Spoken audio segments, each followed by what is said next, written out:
Sí, buenas tardes. Bueno, gracias por estar aquí en esta última sesión del ciclo del programa Mediturban, que organiza la Escuela de Arquitectura de la Universidad Europea de Madrid, y que ha desarrollado aquí en la FNAC tres sesiones de debate, de las cuales esta sería la última. Como saben quienes hayan estado más veces, esto es un foro de reflexión sobre fenómenos urbanos contemporáneos y fenómenos urbanos problemáticos que implican a la totalidad de la experiencia de la arquitectura y del urbanismo en un único espacio, en un único ámbito de preocupaciones, y cuya consideración y cuya reflexión hemos venido invitando a personas relevantes. Hoy hemos organizado un debate entre José María García Pablos, que es profesor de urbanismo y, como la mayor parte de los asistentes son de nuestra escuela, conocerán, es profesor de urbanismo de nuestra escuela, y también es un bien conocido profesional del urbanismo, Premio Nacional de Arquitectura en 2 ocasiones, creo, y urbanismo, sí, es lo que digo, y junto a él el profesor Joan Busquets, que ha tenido la amabilidad de venir a estar hoy con nosotros un rato para hablar de estas cuestiones. Hablar del profesor Joan Busquets probablemente es hablar de una de las yo diría de las médulas espinales de la reflexión urbanística contemporánea en nuestro país. Joan Busquets, la presentación es una presentación larga, pero me parece importante reseñar toda su trayectoria. Joan Busquets en este momento es profesor Martin Buxbaum de la escuela de la Graduate School of Design de Harvard. Su docencia se ha extendido a lo largo de buena parte de las mejores entidades del mundo, desde la EIA, la Escuela de Delft, la Escuela de Tsinghua en China, el Instituto de Arquitectura de Ginebra, la Escuela de Arquitectura de Lausanne, la Facultad de Arquitectura de Roma, la Universidad de Leuven, el Baucentrum de Rotterdam, el ILAU de Urbino y la Escuela de Arquitectura de Barcelona, donde desarrolló inicialmente toda su labor. Es también actualmente miembro del panel de arquitecturas de la Autoridad de Redesarrollo de Singapur, y su actividad a través de su estudio incluye multitud de proyectos diferentes, desde nuevos centros urbanos, la reconstrucción de áreas degeneradas, el desarrollo de infraestructuras, etcétera. Ha desarrollado proyectos en Barcelona, Toledo, Mallorca, La Coruña, Las Palmas en España, pero también en Lisboa, en Viseu, en Barreiro y Coimbra en Portugal, en Trento y en Alguero en Italia, en La Haya, en Delft, en Helmond en Holanda y en Rotterdam, en Dunkerque, en Génova, etcétera, etcétera. El año pasado Joan Busquets recibió el prestigiosísimo premio Erasmus europeo, uno de los premios más importantes europeos, como comentamos hace un momento, un premio no solo a su obra, a su trayectoria, sino sobre todo a su posición cultural, un premio de naturaleza cultural que le reconoce como uno de los pensadores contemporáneos europeos de referencia. También ha tenido el Gran Premio de Urbanismo de Francia, el premio del Consejo Nacional de la Cultura y las Artes de Cataluña, el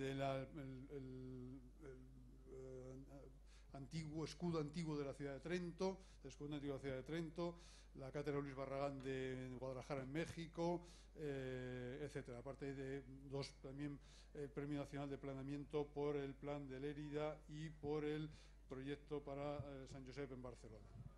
Ha sido del año 83 al 89, fue realmente quien arrancó la reflexión sobre el cambio de la ciudad de Barcelona, fue director del Departamento de Planeamiento del Ayuntamiento de Barcelona y, por lo tanto, estuvo justamente en la gestación de los cambios y del nuevo enfoque que la ciudad se ha beneficiado realmente con posterioridad. Y, finalmente, decir también que sus publicaciones tienen publicaciones de referencia muchísimas, no solamente artículos, sino, por citar los libros, varios libros, sobre todo sobre la ciudad de Barcelona, Cerdà y la Barcelona del futuro, la reconstrucción urbanística de una ciudad compacta, la antigua ciudad de Barcelona, un pasado con futuro, lecturas sobre Cerdá y la extensión del Plan de Barcelona, o la remodelación capitalista y desarrollo urbano también sobre Barcelona. Libros todos ellos de referencia. Además, tiene algunos libros más recientes como Cities X Lines, una nueva aproximación sobre el proyecto urbanístico, o La ciudad imaginada, presentada en la 17ª Trienal de Milán. Bueno, como ven, una trayectoria larguísima y alguien de referencia verdaderamente en el pensamiento, como decía antes, no solamente urbanístico, arquitectónico, sino en general sobre la cultura europea contemporánea, a quien vuelvo a agradecer enormemente que haya aceptado nuestra invitación a estar con nosotros aquí. Muchas gracias, Joan. Bien, bueno, buenas tardes. Me comentaba Joan que cuál sería el perfil un poco de la asistencia, ¿no?, del público, ¿no? Ya le decía que va cambiando, ¿no? Es lo que tiene de bueno este lugar, ¿no? Que algunas veces ocurre como está ocurriendo ahora mismo, hoy, que de repente los alumnos funcionáis y prácticamente llenáis la sala con los profesores de nuestra escuela, o otras veces pasan otras cosas. Entonces, bueno, eso es lo que tiene este formato de divertido y este lugar en el que hemos buscado, un poco con una localización que tenemos periférica como universidad allá un poco lejos, y es una voluntad de la escuela venir al centro, si es que todavía hay centros y hay periferias, que es una cosa de la que hablaremos, venir al centro para encontrarnos con la realidad de la ciudad, ¿no? Algo tengo que añadir, aunque realmente es espectacular el currículum que nos ha sintetizado Ángel Luis de Joan, de por qué está aquí, ¿no? Por lo menos en mi especial interés, y relacionado mucho con los temas que vamos a tocar hoy acá. Y yo diría que en momentos que son momentos que duran ya probablemente más de 20 años, que también sintetizaba Manuel Solá en el número de Papers, cuando hablaba de la frustración del urbanista y de cómo andábamos metidos entre el pesimismo y el cinismo, ¿no?, unos y otros los que andamos en estas tareas, ¿no? A mí de Joan me interesa especialmente, me interesan muchas cosas, pero me interesa que ha tocado, y yo creo que sigue tocando, y te preguntaremos un poco, te diremos que nos hagas una pequeña síntesis en algún momento de aquellos campos de trabajo en los que estás y aquellos campos de trabajo en los que has estado, que tienen que ver con el objeto de la charla de hoy, los terrenos perdidos, los terrenos baldíos. Hablábamos Ángel Luis y yo cuando iniciaba el ciclo de cómo llamarle a esta charla, ¿no? Si la ciudad perdida, la ciudad frustrada, los protoenclaves. Bueno, estamos buscando términos que nos vayan ayudando a centrar nuestro proyecto de investigación que está iniciando, ¿no? Esperamos estar años en ello, ¿no? La diversidad de instrumentos, le voy a llamar instrumentos de momento, ya iremos. La diversidad de instrumentos que Joan ha tocado, la diversidad de situaciones, ¿no? Entraremos también en algún momento también cuando intentemos juntar lo académico y lo profesional, ¿no? Ese precioso texto y esa publicación de las 10 miradas, ¿no? Los 10 ciudades 10 miradas o 10 líneas, donde desde el punto de vista de la investigación aparecen muy distintos enfoques de la realidad urbanística, pero como eso para mí está muy bien relacionado en su reflexión y tenemos que aplicarlo a la problemática profesional, o sea, el mundo de la academia y lo profesional. En una situación, como digo, que yo creo que es más crítica, pienso yo, la situación profesional de la arquitectura, sobre todo del urbanismo, en relación a la situación académica, que yo la veo moderadamente de una manera más optimista, ¿no? O sea, realmente yo creo que la crisis potente la tenemos en la fuga de cerebros del urbanismo hacia otras realidades o directamente hacia la nada, ¿no? El campo que hemos cogido para la charla de hoy es muy amplio. O sea, estamos intentando de alguna manera categorizar en esa misma línea que la publicación de vuestras investigaciones de los 10 miradas de 9 años que ha sido de docencia en Harvard, ¿no? los instrumentos de gobierno, de ordenación de la ciudad, cada vez tienen que ser más abstractos o menos dogmáticos, más abiertos y de alguna manera haciendo incluso un ejercicio de optimismo no justificado en estos momentos, como de buscarle el reilusionarse con ellos, ¿no? Pero intentando definir muy bien los términos, ¿no? Cuando hablamos de espacios perdidos, ciudades frustradas, me va a salir la palabra planeamiento, proyectos estratégicos, el master plan, programa, esa idea de programa que tan feo suena, pero que donde está la clave, ¿no? Nuestra manera de gobernar la ciudad o de ordenarla tiene que ser cada vez más a través de ideas estratégicas, de líneas de programación, de asignación de las inversiones a los lugares que realmente las necesitan, de selección de esos lugares que yo les llamo un poco barbechos urbanísticos, que tiene mucho que ver con el terreno baldío, ¿no? Esos lugares donde lo mejor es no intervenir o intervenir de una manera cuidadosísima sobre ellos. Bueno, esa mirada atenta a la multiplicidad de lugares que la segunda rotura de la ciudad hacia el territorio ha producido infinidad de frentes de batalla, podríamos llamarle. Nos hablaba Carlos Iñaki Ábalos el otro día de los campos de batalla, ¿no? Bueno, los campos de batalla en el urbanismo yo creo que se han multiplicado por infinito, ¿no? O sea, la ciudad tradicional se ha roto, hasta las ciudades medias yo creo que se usan de una manera distinta, aunque estén recintadas o sean densas o sean compactas.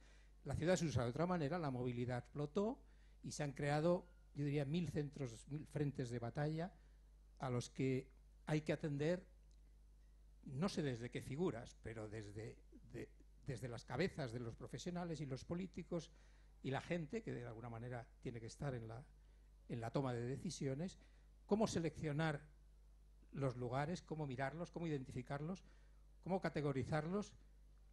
Y aunque pensemos que desde el análisis no sale directamente, tú lo dices en alguno de tus textos, del análisis no sale directamente el proyecto, eso lo tenemos claro, ¿no? Ese juego entre lo intuitivo, entre la ciencia y la intuición, entre la creatividad y la reflexión. ¿Cómo analizar los lugares cuando las ciudades los tienen a millares? ¿Cómo desde un entendimiento de los instrumentos de planeamiento que tienen que ser diferenciales, innovadores, podemos seleccionar esos lugares donde hay que intervenir y aquellos otros en donde no? Bien, yo creo que con esta introducción breve y desde la rebeldía ante la situación de pesimismo combinado con el cinismo,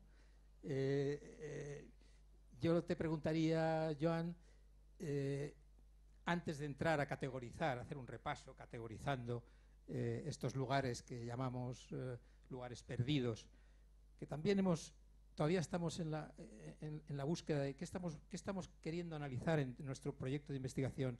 Aquellos lugares que no llegaron a ser ciudad, ¿no? O sea, frustrados, o toda aquella taxonomía de lugares que llegaron a ser ciudad pero dejaron de serlo, ¿no? O sea, la obsolescencia como problema. O sea, no llegaron a ser ciudad, pero hay muchos otros lugares que llegaron a serlo y dejaron de serlo, ¿no?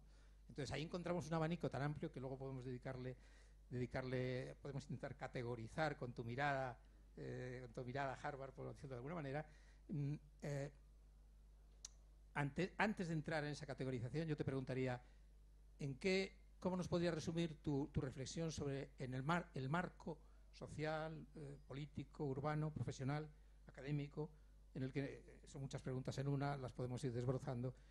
¿Cómo ves tú ese marco antes de entrar a esa reflexión más pormenorizada en la que, por cerrar un poquito y tengáis una idea de los temas que queremos tocar, inevitablemente Madrid, con al menos por mi parte, en lo que podamos contrastar sobre otras realidades, Madrid a la que le pesa, Madrid ciudad, Madrid región, a la que le pesa una amenaza que ya es realidad de la gran no ciudad del sureste o del este, 60 kilómetros cuadrados de de un enorme, no sé cómo llamarle, artefacto semi-urbanizado, semi-gestionado, repleto de autopistas, pero que directamente, sin escala intermedia, si lo miras acercándote, ves 1000 manzanas cuadradas mal orientadas, como un conjunto de huertos de la codicia inmobiliaria. Saldrá Madrid. Saldrá Madrid porque es nuestra preocupación, y tenemos proyectos también probablemente en la escuela para próximos años del Madrid posible, del gran reto de Madrid.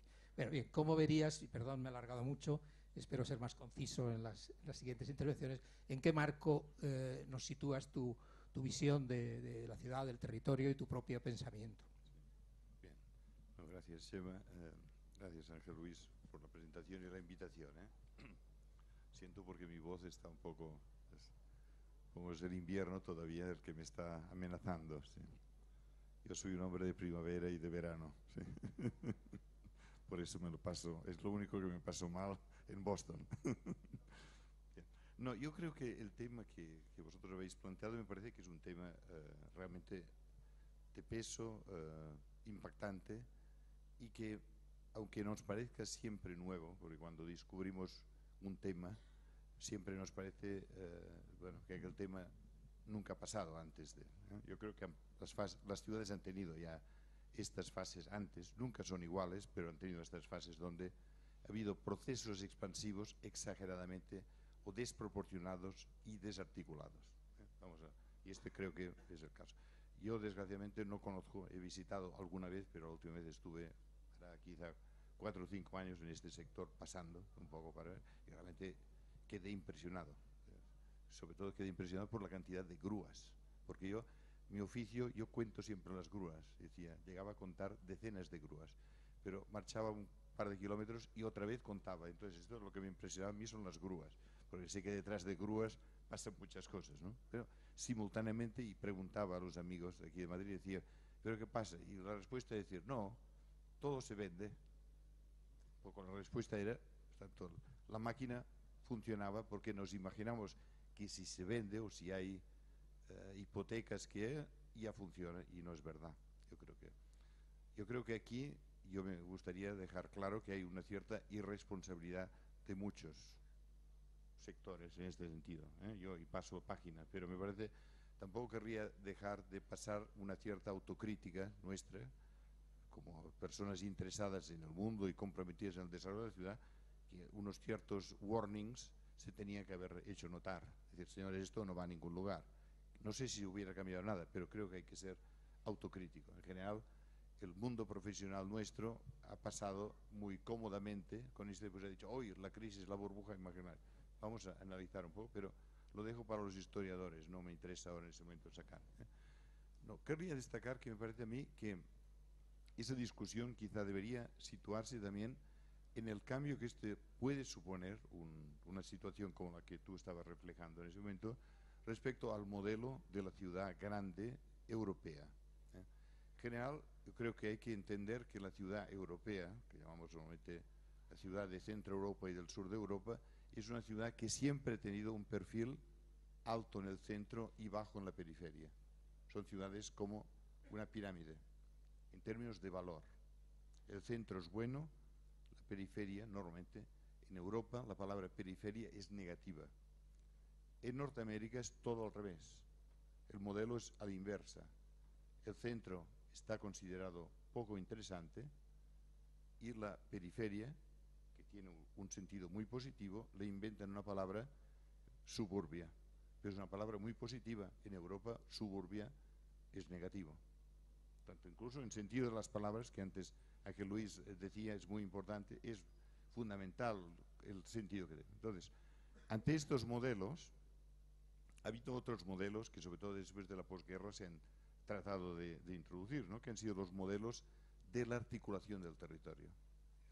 El modelo, hoy en día no nos gusta hablar de él en absoluto, que es el modelo de las ciudades nuevas, la descentralización de la ciudad a través de operaciones exteriores.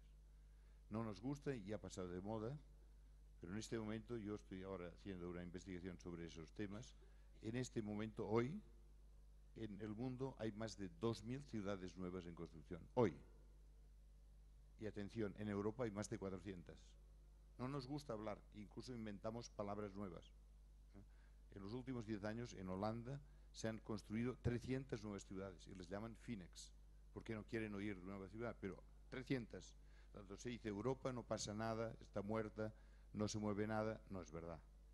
Tanto hay que atender de que hay unos procesos exteriores a las ciudades muy potentes, que en nuestro caso, en general en España, se han acentuado por criterios especulativos, esto no queda ninguna duda, digamos, pero que hay una tensión fuera de esta ciudad que normalmente llamamos compacta, continua, más que compacta, que ha sido la ciudad tradicional, lo que llamamos la ciudad de ayer. No todo el mundo es la ciudad que le resulta familiar cuando ve en una película y dice esto es una ciudad y luego cuando sale fuera esto es la periferia, todo el mundo lo entiende esto, cualquier ciudadano. Entonces, la periferia siempre es negativa, incluso en las películas más hermosas italianas del neorrealismo. La periferia se presenta como un lugar de la innovación, de la creación de nuevas relaciones sociales, pero siempre se ve fea, se pinta en blanco y negro, digamos, tiene esta imagen. Entonces, yo creo que aquí hay algo de esto que me parece que ustedes también tendrían que discutir de hasta qué punto esto va a cambiar el modelo de una ciudad que en principio Madrid también es una ciudad que tenía un perfil, que luego evidentemente hay subcentros y se crean nuevos subperfiles, pero es una ciudad en el fondo donde el centro manda, incluso los subcentros mandan respecto a sus periferias, a algo que puede realmente cambiar. Entonces esto me parece a mí que seguramente puede ser una pista interesante. Yo les aseguro que este tipo de investigaciones son investigaciones, por ejemplo, que hace 15 años hubo una investigación que también ustedes conocerán, que fue sobre todo sobre las afueras de Milán. Una investigación que para mí fue muy marcante, porque Milán estaba durante décadas, a mí me gustaba mucho seguir el proceso y se hablaba mucho de cómo ha de ser el plan para Milán, el plan intercomunal le llamaban, y había discusiones y no se acababa nunca y no se aprueba y no se aprueba. De repente pusieron la luz fuera y se dieron cuenta que toda la discusión del centro, no el centro de la ciudad, sino del intercomunal, lo que llamaríamos el Madrid más compacto, era irrelevante, la economía estaba totalmente fuera. El 70% de la economía viva estaba fuera y nadie le prestaba atención y estaba creciendo. Pero en cambio el lugar exquisito era el centro, donde había las grandes boutiques, donde se compraban, pero estas boutiques se alimentaban de todo esto que se producía en una enorme periferia sin plan, sin ninguna estrategia propositiva realizada. Por lo tanto, atención que estos modelos, digo respecto al modelo tradicional que yo llamo de la ciudad de ayer en Europa, están en cambio profundo. Yo creo que esta situación de Madrid, sin entrar ahora en la discusión especulativa que creo yo les propondría de pasar un poco por alto este efecto, ya está, creo que se tendría que hacer quién ha de pagar estas facturas. Esta es una discusión muy interesante políticamente y creo que estamos pasando por encima y parece que sea la banca internacional o no sé qué. Atención, hay muchas responsabilidades ahí de gente que ha disimulado el gran desprestigio de la banca a nivel mundial y de los brokers de banca. Esto es algo que hemos conocido en los últimos 5 años. Hasta ahora un banquero era un señor a fiar. Los ciudadanos iban a la banca como van a confesarse o como van al notario. Nadie duda del cura, ni nadie duda del notario ni del banquero. Pero hoy en día hemos descubierto que del banquero no te puedes fiar. Bueno, hemos aprendido algo, es duro, pero es algo. Tanto yo esto pasaría y más bien buscaría esta discusión de decir, por desgracia ha pasado esto, es historia, ¿cómo se puede reinterpretar este proceso? ¿Qué hay que hacer para que esto, en qué puede cambiar este modelo tradicional? Bueno, yo creo que efectivamente el modelo tradicional es el que nos tiene sumidos un poco para mí en la añoranza de la ciudad continua, de la ciudad densa, de la ciudad compacta, ¿no? Efectivamente los fenómenos de recentralización en realidades como la madrileña y seguramente muchas otras ciudades han sido muy fuertes en los últimos años. El área metropolitana madrileña es una área metropolitana potente, activa, donde donde se ha generado un cinturón de ciudades de una enorme potencia económica a su escala. Y yo creo que lo que estamos estamos como un poco atrapados entre entre la añoranza de la ciudad tradicional, con esa tematización de los centros cada vez más bien terminados, más peatonalizados, más hermosos, con una inversión potentísima, ¿no?, en mejora del espacio urbano. Esas ciudades, ese centro terminado y esas periferias activas, más rotas, pero realmente donde parece que se están cociendo los fenómenos de interés, ¿no? José Miguel Iribar nos hablaba el otro día provocándonos un poco de las ciudades, de su amor por las ciudades masculinas, ¿no?, y su falta de interés por las ciudades femeninas, y ponía ejemplos, ¿no? Entonces, bueno, también se puede aplicar al centro y a la periferia. O sea, el centro se va haciendo cada vez más, ese centro amplio, ese centro policéntrico de la ciudad. Es masculino, ¿no? Es masculino. No, el centro es masculino, la periferia es femenina. Bueno, pero ahí se produce un fenómeno inverso, ¿no? O sea, las periferias son heavies, son masculinas. Él lo hablaba así, ¿no? Y los centros, sobre todo cuando los centros, incluso él nos provocaba y nos hablaba de Barcelona-Madrid, ¿no? Decía que en las ciudades femeninas como París o Barcelona no le gustaban, le gustaban las ciudades macho, decía, ¿no? Las ciudades que están heavy, o sea, donde menos hermosas, pero contraponía ahí un entendimiento de la belleza que también era muy discutible, pero bueno, nos planteaba esos temas. Bueno, entonces, entre la potencia económica, el crecimiento, que nos pasa igual si nos vamos comparamos Europa con el tercer mundo, simplificando mucho, ¿no? O sea, esas economías donde se producen las mayores desigualdades, con la mayor crudeza, la colindancia entre la torre privilegiada de arquitectura, ¿no?, y el mar de chabolas frente a la Europa clásica, bien terminada, bien ordenada, femenina, que diría José Miguel, ¿no? Entonces, bueno, en este juego yo quería, pues, es un poco romper, de alguna manera, ver cómo rompemos con las palabras que santifican y que trivializan, ¿no? Densidad, compacidad, continuidad, las estamos utilizando hasta la saciedad. Entonces, a mí ligando esto a todo ese fenómeno de los terrenos baldíos o de los lugares que a lo mejor de una manera un tanto con demasiada añoranza por lo romántico, lo desigual, lo raro, tenemos quizá los urbanistas, los artistas también, ¿no? La exposición que ha montado Hans Haacke en el Reina Sofía sobre su visión del arte en relación al negocio inmobiliario, en donde él ha recogido unos paseos que dio por los ensanches de Vallecas y descubría cómo, o se le hacía ver cómo la gran paradoja de esos mares de manzanas y retículas banales con terrenos esplanados, donde se produce la paradoja increíble de que habiendo destruido los paisajes vallecanos, ¿no?, de los yesos, de los cerros, de las leves vaguadas, de las arboledas, de los secanos, pero de los yesos, aparece la paradoja increíble de que las últimas promociones sur del ensanche de Vallecas recogen todas sus calles nombres de artistas, y seguramente hasta creo que había una calle que se llamaba Escuela de Vallecas, ¿no?, cuando el proceso urbanizador laminó precisamente esos paisajes tan hermosos, tan ralos, de Antonio López, ¿no? Bueno, entonces, frente a la compacidad, la densidad, la continuidad, Sí. la realidad de esos fenómenos de laminación del territorio y las oportunidades que se generan en tantos lugares, tampoco, ya que no son ni periferias, sino que son como esas nuevas ciudades que están surgiendo,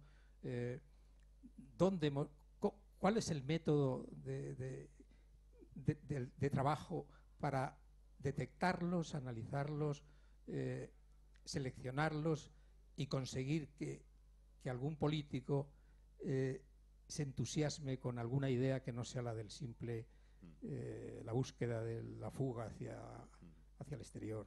Bueno, yo creo que sí, seguramente hay que mirar de poner yo diría, una mirada a estas cuestiones que en general son poco conocidas. Yo creo que un poco yo entiendo que esta es la preocupación de esta investigación que ustedes están haciendo, que es, claro, una investigación se hace para poner en valor cosas que en principio la gente no le da ningún valor, ¿no?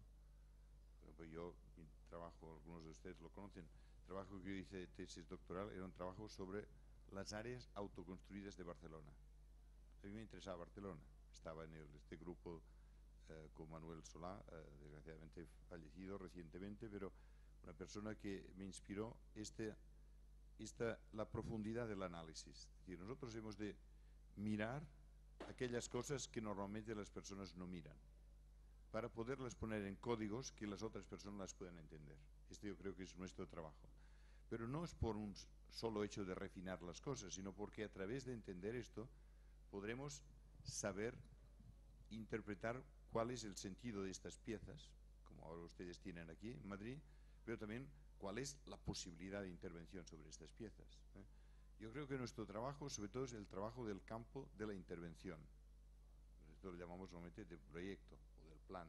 A mí me da igual estas palabras, pero quiero decir, del trabajo nosotros tenemos un compromiso social para hacer que la ciudad, que la gente, sin saber incluso el nombre de la ciudad, usa, sea mejor. Este es nuestro compromiso social. Yo parto de este compromiso y me interesa esto como trabajo dominante en mi investigación y en mi trabajo profesional, cómo la ciudad puede ser mejor, con toda la ambición que queramos. Entonces, ahí puede haber discusión, gente que prefiere trabajar paso a paso, más realista, la gente que quiere pensar en grande. Entonces, yo creo que la mirada hoy en día a la ciudad exterior es una mirada que es necesariamente, nuestra disciplina puede ayudar mucho. Y es una mirada que la ciudad exterior, llamémosle así, ha cambiado ya desde hace varias décadas. Pero en general los arquitectos y los urbanistas arquitectos, como tenemos muchas ventajas de ser arquitectos y urbanistas, pero también tenemos un inconveniente, que es que vemos demasiado pronto los edificios y nos olvidamos de la ciudad.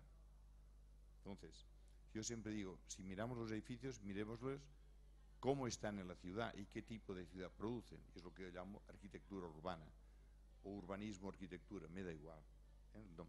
Entonces, la mirada hacia el exterior de la ciudad es una mirada que debe ser nueva. Cuando nosotros vemos esta exposición aquí, este fotógrafo hace un poco nuestro trabajo también.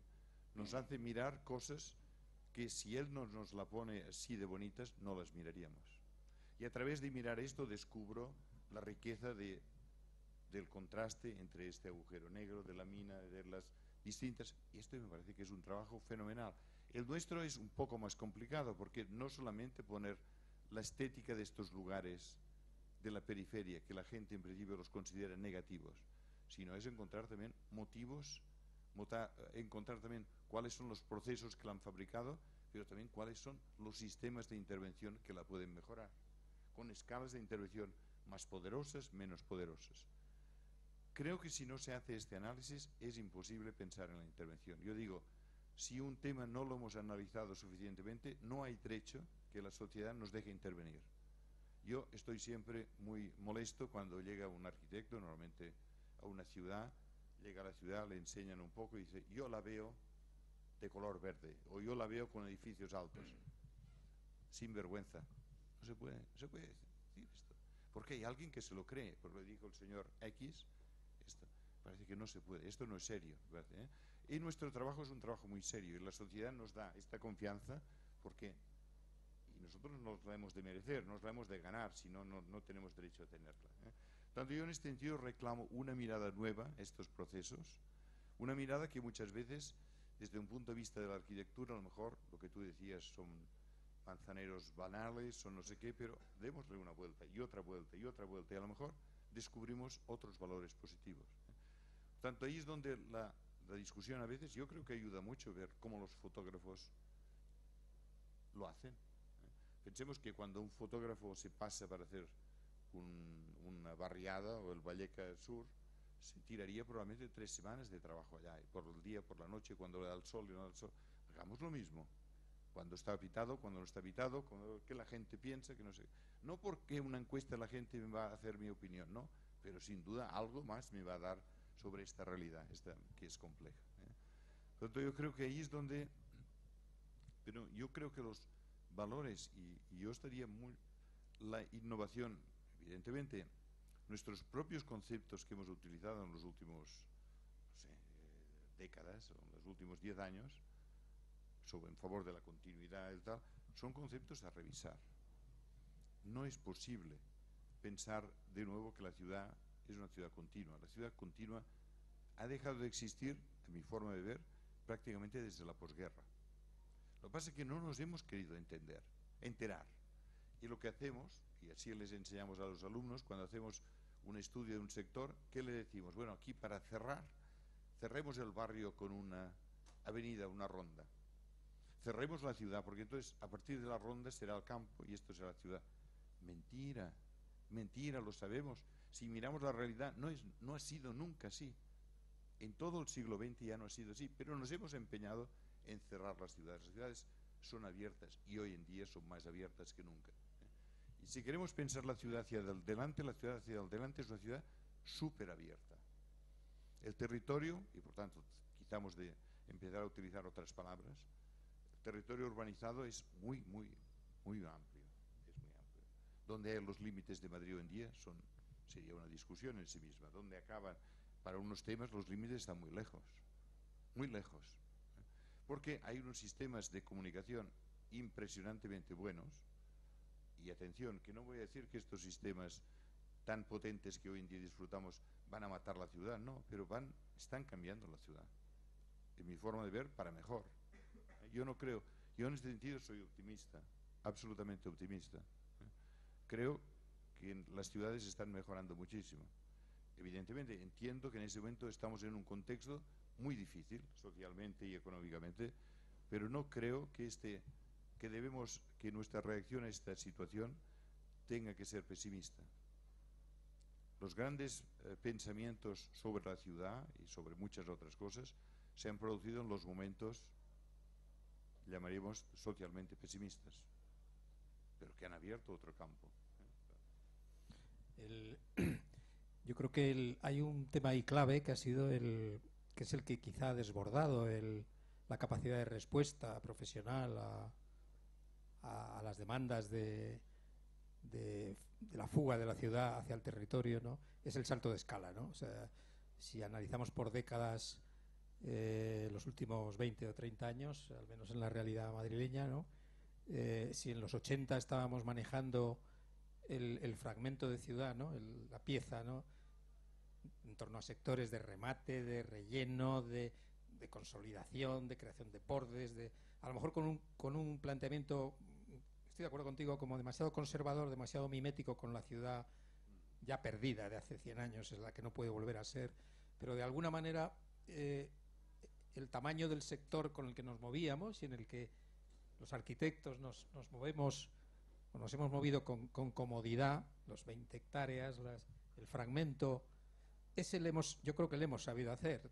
Culturalmente este país ha tenido desde el franquismo, buenísimos profesionales que han sabido tocar la escala polígono, ¿no?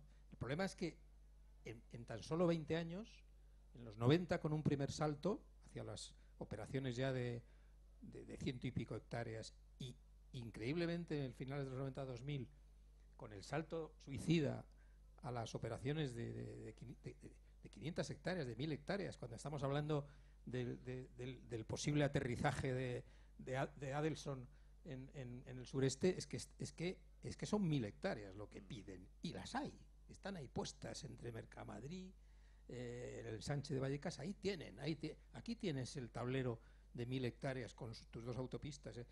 Entonces, ese salto de escala, sin haber sabido conservar, porque ¿por qué no va a ser posible una nueva ciudad de 15 kilómetros de largo que va de Alcalá de Henares a Vallecas, ¿por qué no es posible pensar desde un planteamiento estratégico en que esa ciudad se configure a través de operaciones de fragmentos, a través de operaciones programadas, estratégicas? Claro, el problema es que ese salto de escala ya ha desbordado por completo toda capacidad de reflexionar. Con todo, tenemos ahí un campo de juego para el futuro, que es uno de los temas que hemos de investigar, ¿no?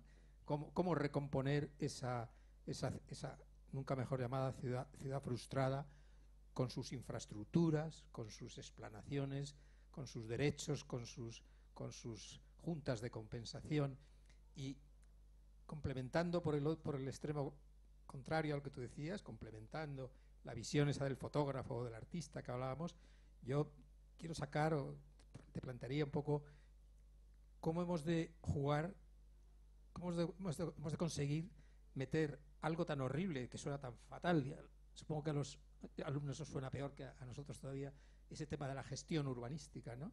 En donde se ha producido la banalización más grande, el abandono más grande de la ideación, y que yo creo que es uno de los puntos clave, ¿no? ¿Para qué nos sirven esas grandes ciudades frustradas, urbanizadas? ¿Cómo hemos de manejar la inteligencia y la creatividad para conseguir ir lanzando, lo que tú planteabas, como esas miradas desprejuiciadas y a lo mejor alocadas, para conseguir activar en algo más que una simple mantenimiento de la calificación de suelo? Hombre, yo creo que también hay que entender que en el proceso de fabricación de ciudad, históricamente, ha habido como dos líneas de pensamiento, ¿no? Yo creo que hay que aceptar que la ciudad siempre ha tomado tiempo en construirse. Hoy en día, digamos, en los últimos, sobre todo 20 años, estamos delante de la dificultad que podemos construir todo muy deprisa. Tenemos una gran capacidad. Este es un gran reto. Pero este reto, a mi forma de ver, no sé si lo hemos sabido jugar adecuadamente. Hay dos grandes modelos. Para mí, el modelo, o tres. El modelo de que la ciudad siempre se ha hecho en la historia y se va a hacer siempre así, a partir de colonizar un territorio.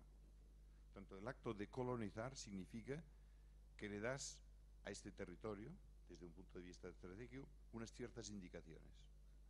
Tenemos el caso romano, el caso de las colonizaciones españolas en Latinoamérica. Hay siempre un acto fundacional en una colonización.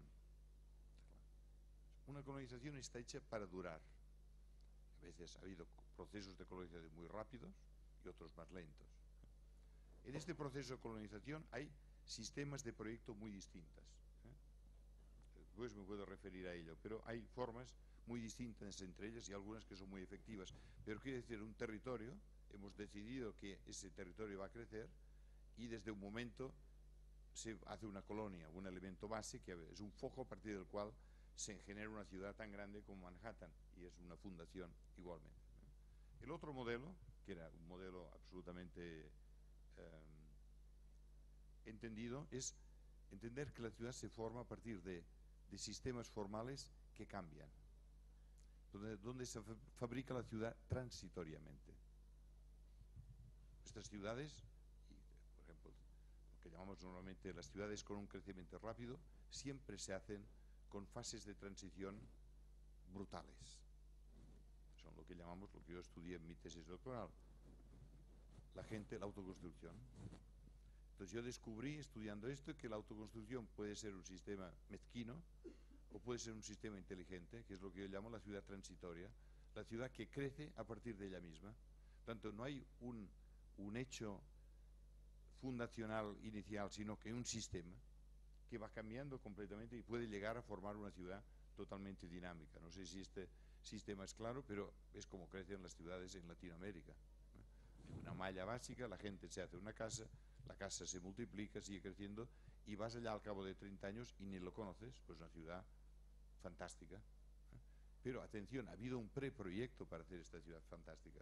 La ciudad que se hace con los squatters, por su cuenta, no es una ciudad fantástica, es una ciudad bastante difícil de mejorar, y sobre todo es una ciudad que grava a la gente que se hace la casa con un extra trabajo, que es trabajar y además hacerte la casa. Por tanto, es una sobreexplotación. Y hay todavía un tercer modelo, que es el modelo, llamaría así, de los urbanistas arquitectos, que es pensar que yo ya puedo pensar la ciudad como una maqueta y lo único que hay que hacer es que esta maqueta se hace por trozos. Ese trozo lo haces tú, y ese lo hago yo, y pam, pam, pam, y sale ahí la ciudad. Este es el gran invento, en el fondo, de Le Corbusier, que es imaginar que todo es modelizable y que la maqueta, el modelo este, te lo crees y va a ser un problema de ejecutar. Los ingenieros hacen eso, los arquitectos, ustedes hacen los equipamientos, tal, tal, y así se hace Brasilia, se hace lo que quieras. Estos tres modelos, a mí me parece, el tercer modelo es el que ha influenciado, creo yo, el modelo de Madrid. Una enorme creencia en la capacidad del diseño total. La idea que hay una capacidad, unas cabezas, no una cabeza, pero un equipo que es capaz de diseñar, de hacer esa maqueta que otros van a desarrollar. Yo creo poco en este modelo. Creo que la buena ciudad casi nunca se ha hecho así.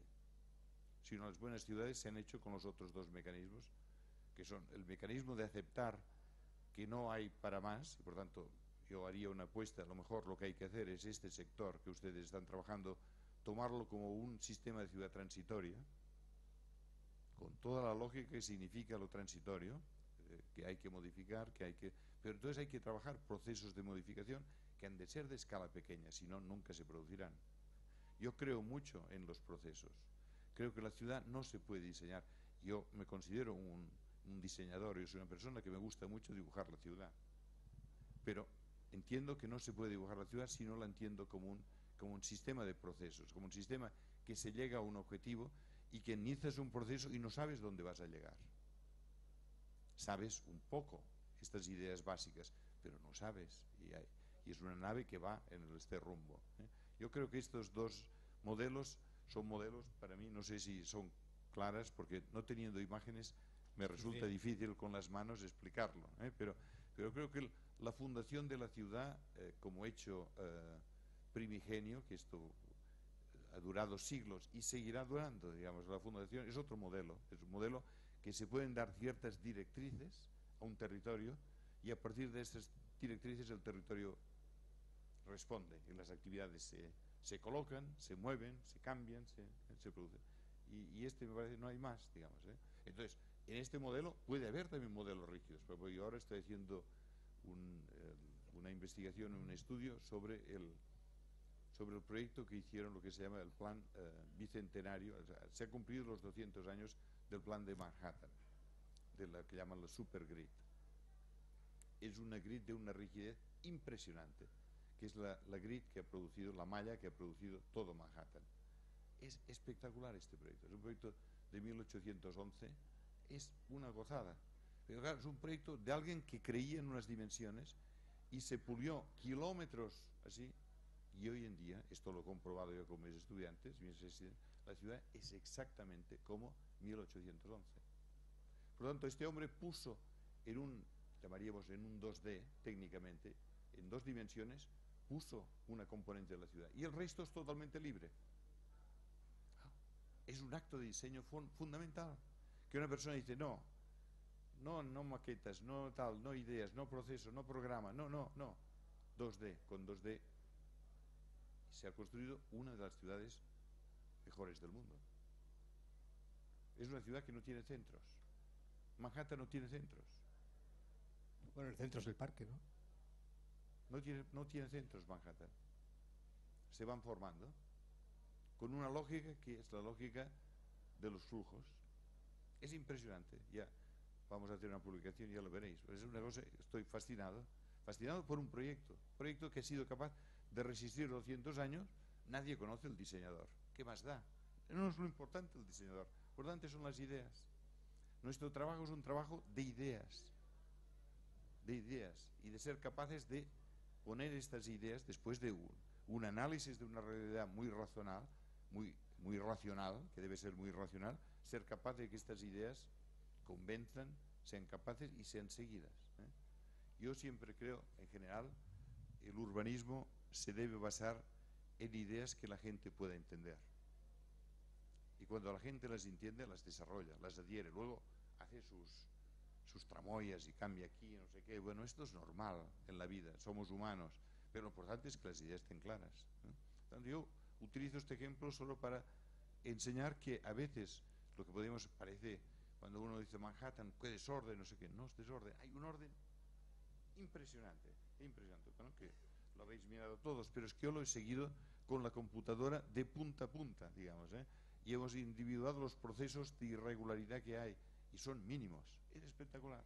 Pero en cambio, cuando uno la ve desde el 3D, es la ciudad más divertida, más impresionante, más variada, más controvertida, y es una ciudad que ha pasado por periodos. En Manhattan hace 100 años, 110 años, había squatters.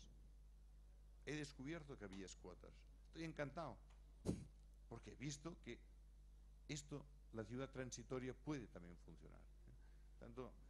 ¿Por qué? Porque los sistemas de la ciudad transitoria son sistemas que el sistema económico necesita en momentos de fuerte expansión que no es posible. Bien, no sé si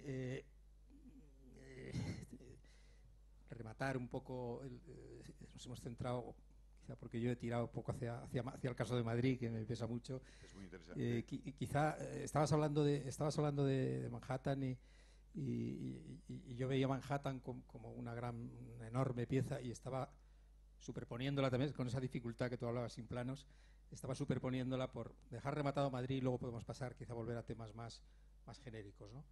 Estaba recordando nuevamente la gran ciudad del este, ¿no? 6.000 hectáreas,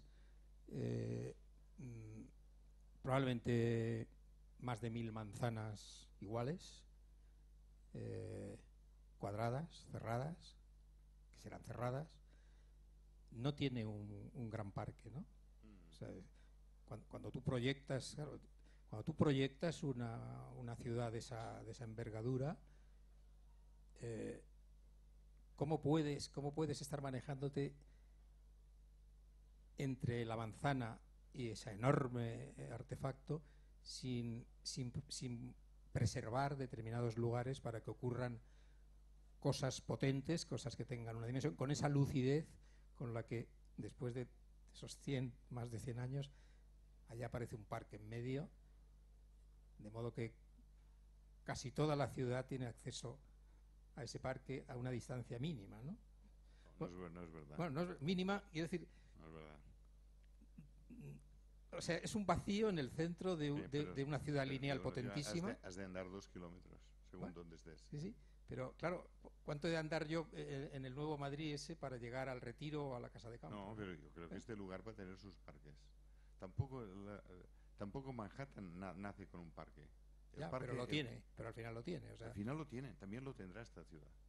También lo tendrá. Las ciudades son mucho más inteligentes de lo que nosotros nos las imaginamos.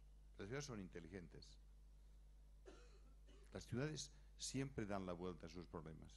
Yo soy muy optimista por naturaleza. Creo que las ciudades, quiero decir, entonces habrá urbanistas, habrá personas que le darán la vuelta a este proceso. Y esto es lo que creo que ustedes están empezando a poner sobre la mesa, que es, a través de entender un artefacto que ha nacido mal, pero atención, los squatters nacen muy mal. La gente que está en los squatters se lo pasa muy mal, pero lo hace porque no tiene otra forma. Tanto esta ciudad transitoria, yo le llamaría, que me parece a mí que ha nacido en Madrid, está mejor que los squatters. Por tanto, para mí, yo no lo veo. Creo que nuestra obligación es entender evidentemente hay que ser muy crítico, insisto en esto, no hay que pasar hoja, hay que decir lo que está mal, hay que pasar factura y hay que entender eso, pero está ahí. Y las personas que han creído en aquello, han comprado, no sé qué, tanto hay que interpretar eso y hay que hacer, no sé, si es un Central Park o un parque lineal o un no sé qué, no sé lo que hay de ver, no conozco el tema, pero ahí es que hay que estudiarlo. Otras actividades. Nuestro trabajo nunca es un trabajo perfecto. Este es un tema que no querría desilusionar a los estudiantes, pero nuestro trabajo es un trabajo muy ilusionante, porque hemos de hacer cosas fantásticas de cosas que no lo son.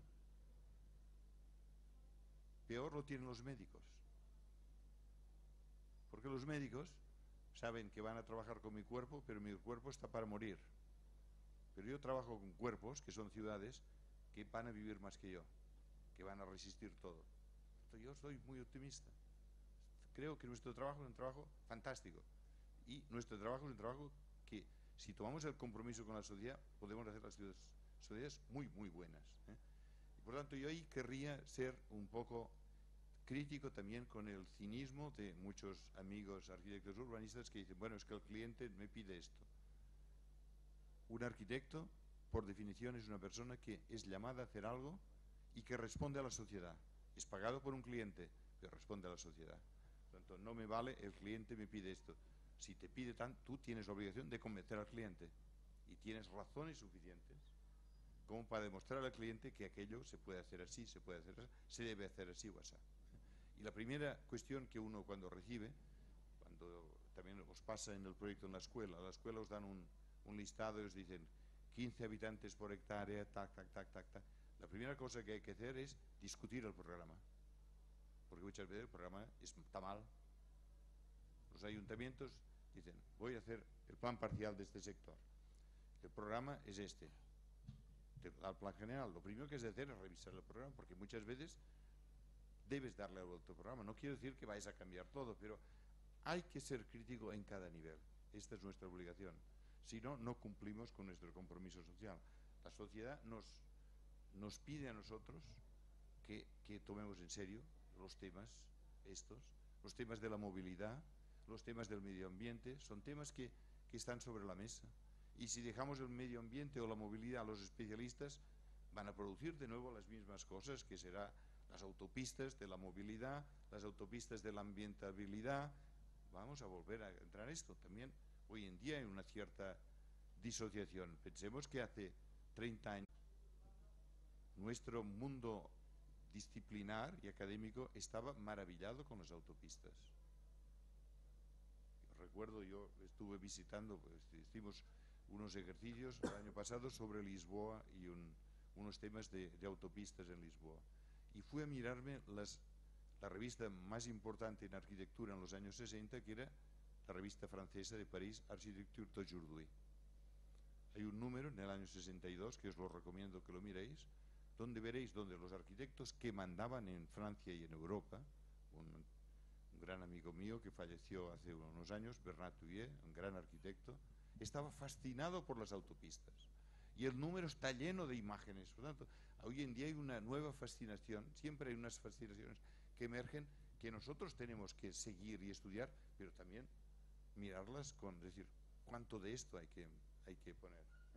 Y creo que ahí es donde yo también pondría, hay que encontrar esos nuevos mecanismos de las nuevas fascinaciones que son capaces de llevar a la gente a nuestro espacio de la propuesta, pero que a su vez también han de ser críticas con esta. Porque digo esto, había la fascinación por las autopistas y hoy en día las tenemos que demoler. A mí me sabe muy mal de estas cosas. Una fascinación por los grandes ensambles, porque los grandes polígonos de vivienda, nosotros tenemos un trabajo muy doloroso que tenemos que hacer en el norte de Francia, donde estamos enfrentándonos en un proyecto donde de entrada el ayuntamiento dice, mire, señor arquitecto, aquí van a demoler, hay que demoler 10.000 viviendas. ¿Qué hay que hacer aquí? 10.000 viviendas que tienen menos de 30 años. Yo lo considero una vergüenza. Entonces tú dices, oiga, no podemos hacer esto, y entonces tratas de reciclar y te das cuenta de que a lo mejor no hace falta demoler todo, que se puede, pero has de entrar. Al principio dicen demoler, demuela y hacemos un proyecto muy bonito. No, oiga, vamos a ver, quietos ahí, vamos a ver lo que... un poco yo creo, hay que hacer un trabajo siempre que, no digo de criada respondona, a veces hay que hacer de criada respondona, pero sí al menos de conciencia autocrítica, decir, oiga, ¿están seguros ustedes? ¿Han repasado esto? ¿O lo ha dicho el equipo de no sé qué? Bueno, pues vamos a verlo. Tanto yo, ahí sería en este sentido, por un lado, no sería pesimista, insisto en esto, hay que pedir cuentas y hay que mirar de no repetir los errores, evidentemente esto está claro, para no pasar nuevas vergüenzas. Yo me siento, en el fondo he pasado un periodo de mi vida donde me he sentido que hacía de bombero, arreglaba viviendas, bueno, Entonces he pensado que en lugar de bombero quiero ser otra cosa. Y por tanto me tomo estas cuestiones como decir, bueno, esto es lo que me da la historia, por tanto es un dato de la historia, quiero jugar con ellas y prefiero entonces empezar a recomponer, a trabajar de una manera positiva, porque, y creo que el resultado en general, si se habla hoy en día, aparte de la situación, insisto, coyuntural que tenemos en este momento, pero el urbanismo europeo, la ciudad europea es una ciudad que ha mejorado muchísimo en los últimos 20 años.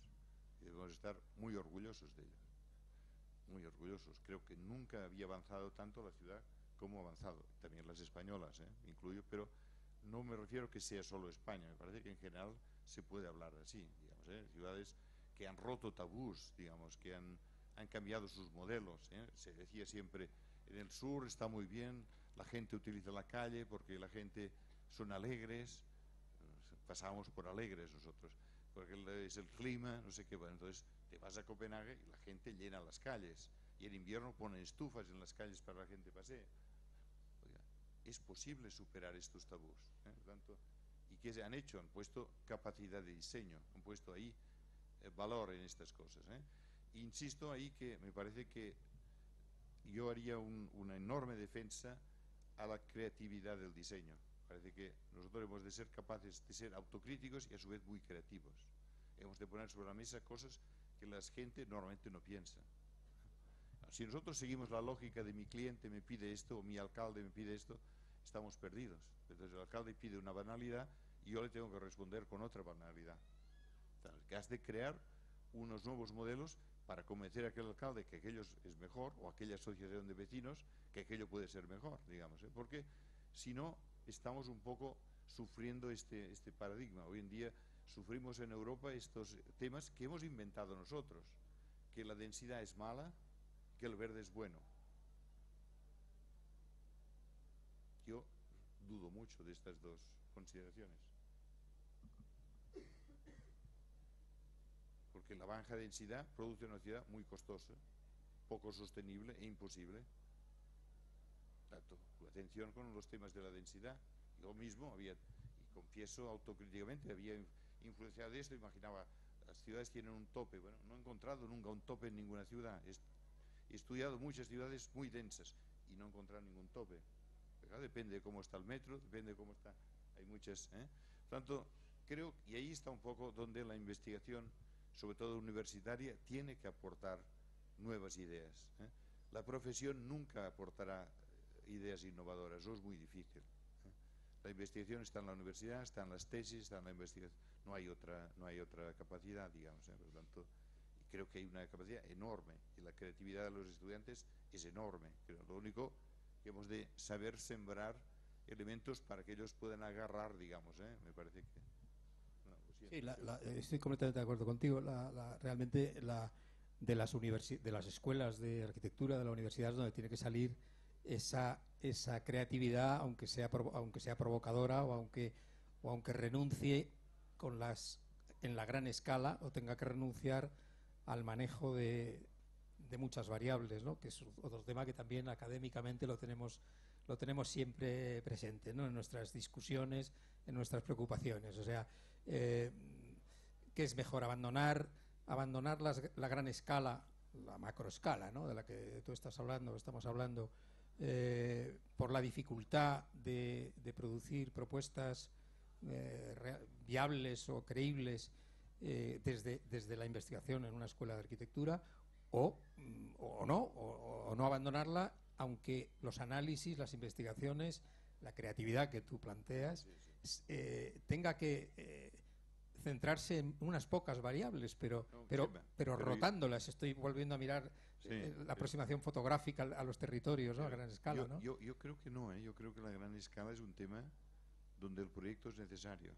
Pasa que los instrumentos para la gran escala son distintos. Claro, pero desde las escuelas de arquitectura es complejo pretender ¿Por qué? Que la gran escala la vas a poder... Eso depende de los profesores. Claro, pero no, si yo estoy... A mí me gusta, por ejemplo, yo he conseguido en un trimestre que mis estudiantes pierdan el miedo. ¿Tú sabes lo grande que es Manhattan? ¿Cómo en 3 meses tú puedes trabajar en Manhattan, todo Manhattan? Enseguida me dijeron, no, ¿en qué bloque vamos a trabajar? Toda la isla. y estamos trabajando con la isla. Y mis estudiantes en 2 meses hablan de la isla y conceptos sobre la isla fantásticos. A ver, depende de nosotros, ¿dónde ponemos el foco? Claro. El tema es el foco. Hemos de poner el foco. Por eso, a mí lo que me gusta es cambiar de foco. Yo soy un vicioso, no me gusta, siempre trabajo con varias máquinas de fotografiar. Me encanta cambiar, porque esto me gusta y estoy seguro que a los estudiantes también les gusta. Porque es muy difícil decir, y esto nos ha pasado muchas veces, decir, no, había el urbanista, había el planificador, el urbanista, el diseñador urbano, el arquitecto, y luego había el interiorista. Yo no me siento ahí. Evidentemente yo reconozco que yo no seré jamás un fantástico interiorista, habrá mejores, pero a mí me gusta de vez en cuando mirarme y hacer una mesa. Me encanta. Esto es un vicio, ya lo sé, pero me encanta. Pero después, ¿por qué? Porque no me deja, me gusta, y creo que lo más importante es hacer lo que a uno le gusta. Y lo más importante es tener la suerte de poder hacer lo que a ti te gusta. Ahora, ustedes miran, y tú has sido enormemente gentil señalando, yo he trabajado en muchas ciudades, y la mayoría de ciudades no las he elegido yo, han elegido a mí, o busco una ciudad, entonces estoy en una ciudad y a lo mejor he entrado en una ciudad por la puerta de atrás, haciendo una cosa muy, muy pequeña y muy mediocre, me da igual, no me interesa hacer el proyecto más grande de una ciudad, no, me interesa hacer algo que lo pueda entender y que pueda ser entendido por la ciudad, pueda ser participado por la ciudad y que se pueda ejecutar. Me interesa solo esto, ¿eh? Porque creo que nuestro trabajo es demostrar que las ideas, aunque sean un poco crazy, un poco locas, son ideas que se pueden ejecutar, ¿eh? Y si no son ejecutables, pues pueden ser comprendidas y a lo mejor son ejecutables en otro momento, ¿eh? Tanto ahí es donde me parece que hay que poner el acento en lo que tú antes llamabas, Chema, también los distintos instrumentos. Me parece que el cambio de foco o el cambiar la escala te permite ensayar instrumentos distintos, y esto es muy bueno para los estudiantes, porque creo que nadie de esta sala, las personas más mayores de la sala, nadie dirá que ha hecho en su vida lo mismo durante, si la vida profesional es de 40 años, imaginemos, nadie ha estado 40 años haciendo lo mismo. Nadie. Por lo tanto, hay un cierto cambio porque esto enriquece. Incluso que uno sea arquitecto municipal, de repente cambia de departamento, se coloca una cosa, bueno, y deja de ser arquitecto, pide una comisión de servicios, se va a enseñar. Tanto, creo que esta es la única cosa que puede permitir esta riqueza, el cambio de chip, digamos, ¿no? De ser ya sé que en las organizaciones muy grandes, tipo, llamemos estas oficinas que hay 2000 arquitectos, evidentemente la gente tiende a especializarse. Yo también les digo a mis estudiantes, si vas a una oficina así, cambia de departamento de vez en cuando, porque es esto lo único que te mantendrá un poco el cerebro, si no serás un fantástico arquitecto de hospitales, pero solo sabrás hacer hospitales, digamos, ¿no? Por lo tanto, ahí es donde, pero bueno, estos son preferencias siempre personales, ¿no? Pero yo creo que hay que cambiar la escala, es importante que el estudiante vea que puede tocar varias escalas y que el diseño cruza escalas. Y que luego permite también pensar que si uno hace un proyecto fin de carrera sobre un pequeño bloque que le han pedido, el bloque no es su respuesta solo. Ha de decir qué este bloque significa para la ciudad, qué significa para el modelo de vida que está proponiendo. Me parece que ahí es donde hay que reclamar una cierta agilidad, digamos, ¿no? Sí, yo estaba en la línea de apoyar el trabajo de la gran escala, ¿no? Lo estaba diciendo incluso aun en la situación en la que haya que renunciar a muchas variables para poder atreverte en esos plazos normalmente cortos que la organización de las propias escuelas obliga, ¿no? a dar respuestas intuitivas, creativas, incluso alocadas, siempre que reconozcan ese alocamiento o siempre que definan muy bien las variables desde las que has partido, ¿no? Entonces estoy a favor estamos a favor de todas las miradas, de todas las escalas, incluso en esa concepción de la docencia que tiene que traspasar los límites departamentales, urbanismo, arquitectura, tecnología, no sé qué, ¿no? Entonces, bueno, por supuesto a favor de ello, aun a pesar de la renuncia o de lo que pueda significar de frivolidad, atreverse con con esas operaciones de gran escala, ¿no? No sé, podríamos quizá dar un pequeño salto acotando campos, volviendo a situaciones más de ciudad consolidada, ¿no? Hemos hablado quizá del fenómeno de la ciudad, el territorio, la ciudad que se rompe y que crea mil frentes de batalla, decíamos, ¿no? Volvamos un poco a situaciones centrales, ¿no? ¿Cómo podríamos, yo lo planteaba un poco al principio, lo retomo, cómo verías la manera de analizar las realidades urbanas tan diferentes? Yo creo que caemos también en el tópico de que la ciudad se globaliza, de que las ciudades se van haciendo todas cada vez más parecidas, el centro se va haciendo, la periferia intenta parecerse al centro, el centro intenta naturalizarse para parecerse a la periferia porque se asusta de la densidad, de la compacidad, de la falta de higiene,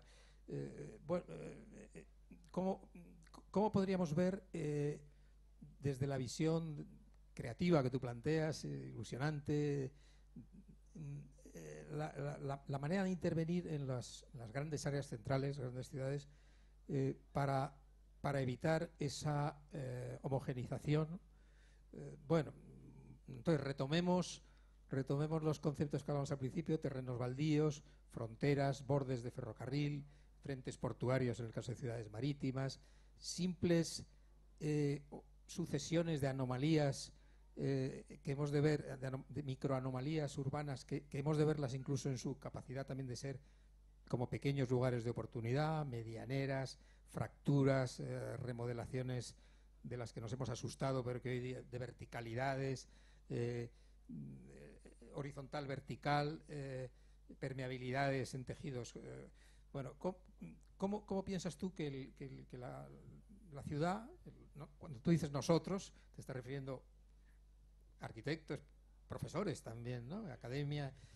¿Cómo crees que hemos de contemplar ese fenómeno sin caer en romanticismos, ese fenómeno de la revalorización de las anomalías urbanas, de los terrenos que han quedado ahí como residuos de batallas o de conflictos? ¿Cómo crees que hemos de aproximarnos a esa identificación para la selección dentro de unos planes que cada vez son más complejos, sean estratégicos o sean planes convencionales? Esos planes que deben enfrentarse, o esos proyectos, yo estoy contigo, indistintamente proyectos o planes, ¿cómo hemos de poner la vista en que los planes no homogeneicen, no pasen por encima de las huellas, de las heridas, yo particularmente a lo mejor tengo un planteamiento, una visión como excesivamente romántica sobre todos esos lugares que suenan a cutres, que suenan a costrosos.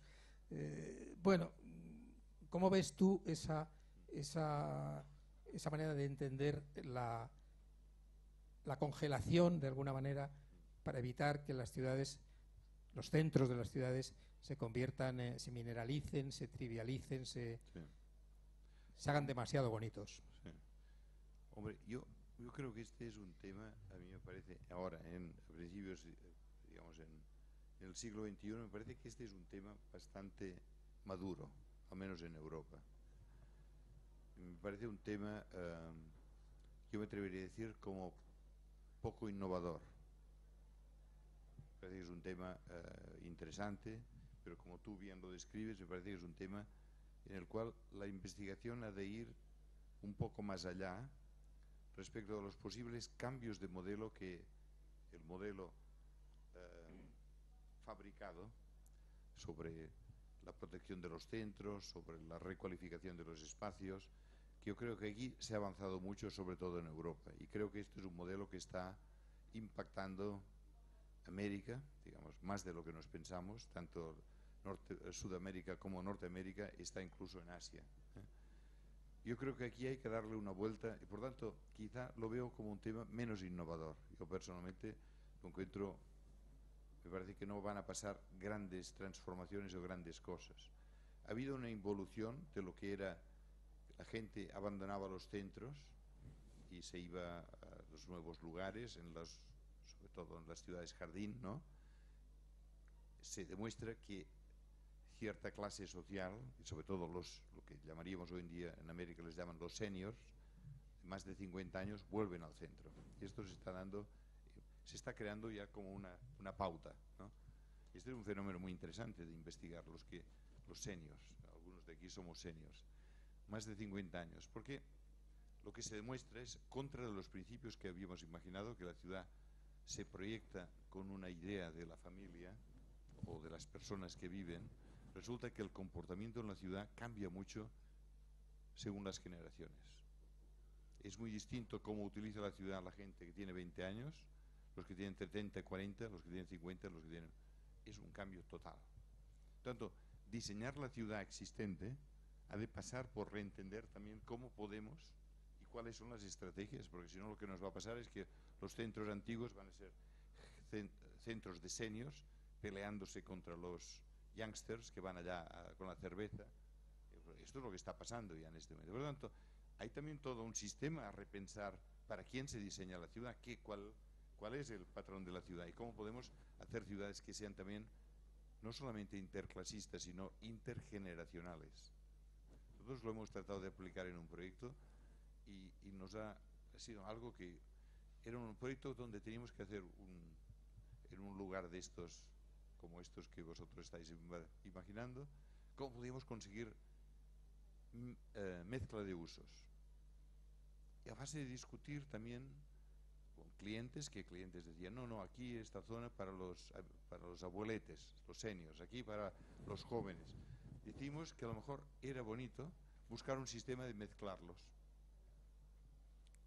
El resultado ha sido fantástico, porque ha resultado que los seniors tienen mucho tiempo libre, los jóvenes tienen niños pequeños, como el que está aquí, o estaba aquí, tanto que tienen necesidad de un canguro, y allá al lado viven centenares, no, docenas de canguros. Entonces se producen unas sinergias fantásticas. Tanto he descubierto que lo que llamamos el mixed use a veces puede ser tan banal como cruzar generaciones. Ya produce vitalidad, produce gente que por la noche llega tarde, otros que van, gente que hace surf y llega ya contrasta. Tanto hay que ser de nuevo inventivo, creativo. Porque si no, lo que venía del programa que nos pedían era división. Un bloque para estos, un bloque para los otros. Claro, esto hay que hacerlo con prudencia, hay que estudiarlo bien, hay que no sé qué, pero para eso estamos, para que el diseño sea a su vez permita. Por tanto, ahí es donde yo veo una capacidad de crear nuevos patrones que no sean los patrones solo de las áreas peatonales, que se utiliza la planta baja para comercios que tiende a llevar. A mí no me da mucho miedo las tendencias estas que a veces se dice la ciudad global. Yo no me da ningún miedo. Yo soy realmente a favor de la ciudad global porque entiendo que hasta ahora yo no he visto dos ciudades iguales y no las veré en mi vida. No existe. Tanto pensar que hay un McDonald's aquí y en Shanghái y no sé qué, atención, esto ha pasado desde hace 200 años. Desde que se creó la modernidad hay proyectos que son globales. Una iglesia ha sido global siempre desde que se inventó. Tanto no hemos de tenerle miedo a esto. El McDonald's se viste de muchas cosas y lo importante es que no haya solo McDonald's, sino que haya muchas otras cosas. Tanto a mí no me da nada de miedo a esto. Sí, nosotros trabajamos no como arquitectos globales, sino como arquitectos que conocemos las realidades diferentes. Porque si no, lo que somos, yo lo digo una palabra muy fea, no me gusta decirla, unos bandarras, somos nosotros. Porque es más cómodo coger el mismo proyecto y pegarlo en varios sitios que no hacer un proyecto para cada realidad. Yo creo que esto debería estar prohibido por ley, una ley ética entre los arquitectos urbanistas de que no es posible el copy-paste. Y esto es lo que hacemos nosotros y los que son más grandes que nosotros. Hemos aprendido que si a Jean Nouvel no le va bien el proyecto de una ciudad, va y lo pega y lo vende a Barcelona, y Barcelona son tan tontos que van y se lo construyen. Bueno, pues tontos han sido los de Barcelona, pero bueno, esto pasa y pasará, hay siempre excepciones, pero no me interesa ese tema, me interesa sobre todo que es nuestro trabajo, el que es un trabajo que, aunque nosotros no seamos locales, porque a veces trabajamos en realidades que no somos locales, hemos de entender aquella realidad local, y este me parece que es el tema, Tanto yo, la ciudad, digamos, de ayer me preocupa, pero la veo más encaminada. Yo ahí le veo, evidentemente, sé que hay excesos en las áreas peatonales, pero bueno, todo esto produce que la gente vuelva a la ciudad, las ciudades se animan.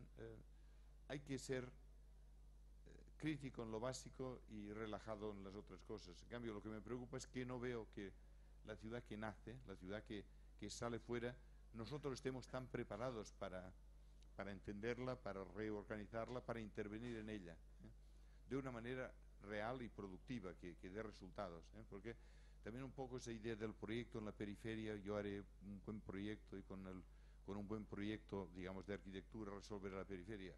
Honradamente no creo. La periferia no es un proyecto solo de arquitectura, es mucho más complicado y ahí hay que entrar en esa complejidad para entenderlo, pero hay instrumentos, yo creo que hay buenos ejemplos, hay que insistir y trabajar en ello. Por eso un poco lo que antes vosotros comentabais, esta investigación que yo hice, yo empecé esta investigación que se llama 10 Lines, 10 líneas, 10 miradas. Ahí cometí un error, que he visto que Ángel Luis también es tal, de decir X lines, porque yo pensaba que eso de las líneas romanas sería más entendido, y he comprobado que no lo es, digamos, porque yo empecé, me pidieron, es un proyecto que nació en Europa, a mí me pidieron una conferencia y me dijeron, usted que más o menos trabaja en las ciudades, diga cómo van a ser las ciudades en el 2050.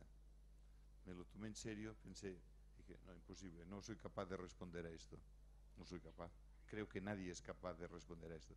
Pero les dije, lo que sí podríamos hacer es entender cómo proyectamos la ciudad hoy. Y por eso entonces empecé una investigación muy simple, que era decir, proyectos interesantes que están pasando en el mundo, en España, donde sea, y empezamos a analizarlos y ponerlos en folders distintos, carpetas que íbamos poniendo, y acabamos con 10, y por esto se llama 10 lines, 10 líneas, 10 miradas. A veces me han preguntado por qué son 10, y no lo sé. Quizá porque solo tengo 10 dedos, y como digo, 1, 2, este es el 3, y no tengo más, no, queden 10. Pero acepto que puede haber 12, 14, 15 o 20, me da igual, no me interesa el número. Lo que me interesa, sobre todo, es que hoy en día no proyectamos la ciudad con un solo criterio. Y de esto estoy convencido. Tanto mi generación, yo aprendí que proyectar la ciudad se hacía de una manera. Esta es la buena, las otras eran malas. Hoy en día hay por lo menos 10 maneras interesantes de proyectar la ciudad. Y esto me parece una nota de optimismo fantástico, porque es muy divertido poder elegir entre 10. Tanto puedo jugar al parchís, puedo jugar al ajedrez, puedo jugar muchas cosas con instrumentos distintos. Pasa, ahí viene nuestra inteligencia, que lo que no podemos es utilizar las reglas del parchís para jugar al ajedrez. Por tanto, ahí es donde uno ha de saber, estoy por esa línea, estoy para el gran paisaje, por tanto, me armo, estoy con cuestiones de gran escala, necesito ciertos elementos analíticos para poder intervenir, digamos. Por tanto, esto es lo que me parece, pero esto nos permitió algo que es, a mi forma de ver, claro, decir, pues si no, el urbanismo, la discusión de la ciudad, no sé qué piensan los jóvenes aquí, pero en general es aburrida. Y yo no quiero que mi trabajo se vea como aburrido, me gusta que sea interesante, al menos para mí y para todos los que trabajan conmigo y para los que me escuchan. Por tanto, yo trato de hacerla interesante porque hay que motivar que la gente una discusión de tráfico la pueda entender y pueda ver que aquella cosa que se plantea para el tráfico es comprensible y se puede aceptar y se puede poner en práctica. Porque si no, esto que el tráfico lo saben los especialistas y ellos saben mucho y ellos lo van a resolver, no lo creo. Si no son capaces los del tráfico de explicar por qué hay el caos y convencer a la gente que han de aceptar el caos, pero ellos nunca dan la cara, ponen al urbanista delante y ellos se esconden. Y siguen teniendo, atención, las ciudades la han destruido los ingenieros viarios, hay algunos muy respetables, pero siguen todavía controlando el presupuesto de las ciudades. Esto quiere decir que hay que poner más acento en demostrar que nuestro trabajo es importante y que nuestro trabajo tiene un impacto social más fuerte que a lo mejor ciertas decisiones de movilidad, si buscamos formas de movilidad alternativas o blandas, ¿no? Tanto, atención, que yo creo que si hacemos bien nuestro trabajo, también la sociedad nos va a retribuir o a agradecer, digamos. Yo creo que este es, en el fondo, es el criterio de valoración. Bueno, yo con esta intervención tuya, son 8:30, querríamos dejar un poquito de tiempo al debate, pero me congratulo enormemente de esta visión que tú haces, que sin ser suicida es optimista, ¿no? A favor de la creatividad. El problema es cómo conseguimos recuperar, salir del circuito académico y llevar esta reilusionamiento, esta capacidad que hemos de tener como arquitectos, ¿no?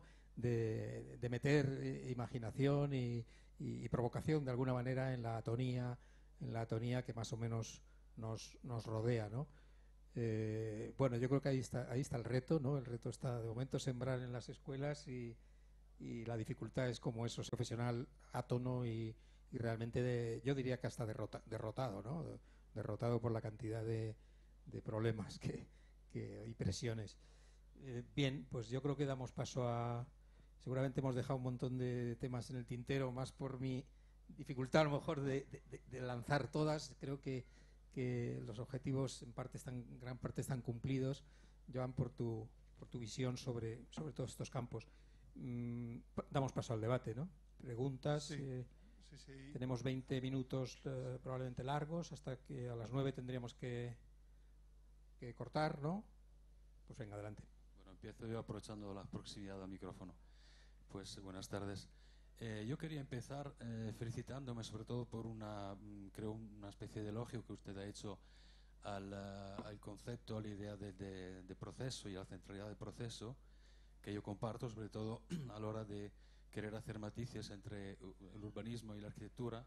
Yo, que tengo una formación de urbanista bastante atípica con respecto al panorama académico español, creo mucho en los procesos, sobre todo cuando remiten a una distinta relación con el tiempo, comparados con el proyecto, y a una apuesta en plural con respecto a los actores que intervienen en la transformación de la ciudad, ¿no? La transformación que actúa desde los poderes, desde la voluntad, la planificación, o desde la autoconstrucción, por ejemplo, refiriéndome ahora a las prácticas de los squatters a las que se refería antes. Y lo quiero poner en relación ahora con la tarea mía reciente, de reciente estreno de docente, en el sentido de que probablemente ahí es donde también tenemos que insistir y ayudar a los estudiantes que se formen en estas disciplinas a saber leer mayormente los procesos, y no solo los procesos que nosotros protagonizamos desde las disciplinas de la arquitectura o del urbanismo, sino también aquellos otros procesos que tienen lugar, y desde luego pues los económicos, los sociales, etcétera. Entonces, esto en defensa también de un enfoque multidisciplinar que yo creo que no está pasado de moda. La que es la verdadera pregunta o provocación que le quiero lanzar es la ciudad, el futuro de la ciudad. Podemos pensar como un reto deseable para el futuro de la ciudad, aspirar a una cosa tan difícil como la normalidad, para así decirlo. Y hago aquí dos referencias, dos ejemplos, uno micro y uno, digamos, macro aquí en Madrid. Yo vivo en un barrio al sur del centro de Madrid, en la zona de Legazpi, que está ahora posiblemente en un proceso que apenas se está iniciando, se está esbozando de transformación y, digamos, de alguna manera recualificación o reposicionamiento, en el sentido al margen, digamos, de las transformaciones que también tienen lugar y tienen peso, pero digamos que se está encendiendo un foco posiblemente, ¿no? Que surge de voluntades de proyecto, de un matadero, de la actuación de Madrid Río y de otras cosas de carácter más coyunturales. Bien, me alegra en cuanto vecino, pero a la vez un poco me preocupa, porque, claro, ¿cómo podemos salir un poco de esa continua polaridad, de dicotomía entre procesos de gentrificación, por ejemplo, y procesos de degradación? Por eso el tema de la normalidad como, yo creo, aspiración legítima, y pensando a nuestro cometido como docentes de entender también que posiblemente tenemos que intentar educar, ayudar a aprender un oficio, al fin y al cabo, que tiene que tener también considerar como respetable la rutina y pensar que la rutina de gestión, pensando otra vez en los procesos, tiene amplios márgenes de creatividad. Y el otro ejemplo, y con esto, perdona si me he alargado, a nivel macro, creo que un poco lo mencionaba antes Chema, el caso de la posible llegada de una gran inversión en Madrid para la localización de una ciudad de ocio, que además ve Barcelona como contrincante, como competidora. Otra vez parece que la ciudad no puede salir adelante a no ser que haya algo como una next big thing, ¿no?, que dirían los americanos. O sea que otra vez el recurso a algo especial, y podríamos pensar en la historia de las grandes transformaciones urbanas de las últimas 2 décadas, pero leyendo recientemente La ciudad de los prodigios de Eduardo Mendoza, no, es una historia que ya tiene...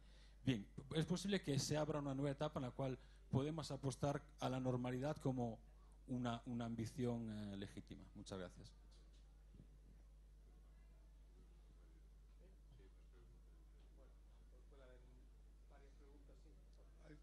¿Hay alguna otra pregunta? ¿Las contesta luego todas a la vez? Francisco.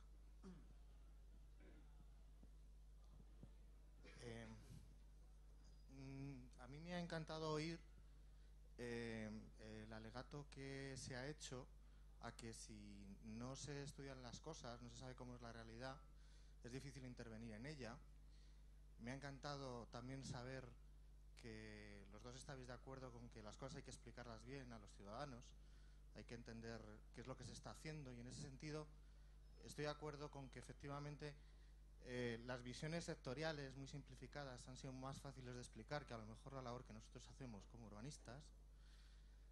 Y la siguiente, en realidad mi pregunta iría como por entender un poco qué opináis de pasos que se pueden ir dando más allá, es decir, incorporar procesos de participación en estos mecanismos de proyecto, de planificación, de los cuales habéis estado hablando. Porque sería, digamos, el siguiente paso, sería no solamente se los explicar bien a los ciudadanos, sino que les voy a tener en cuenta de una forma más activa, ¿no? ¿Cómo encajaríais estos mecanismos de participación en los cuales todavía tenemos mucho que aprender en este país y tendríamos que incorporar claramente nuestra forma de trabajar, ¿no?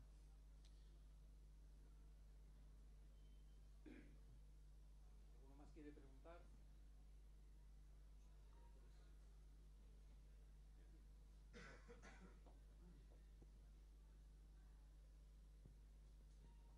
Pues yo quería preguntar, desde la experiencia que debe haber enseñado en distintas escuelas, un poco, no sé si lo mismo que se ha referido a las timelines en urbanismo, pues algunas buenas prácticas en la enseñanza del urbanismo que puedan resultar como su experiencia aprendida en distintos contextos, ¿no? Un poco para los profesores que están aquí.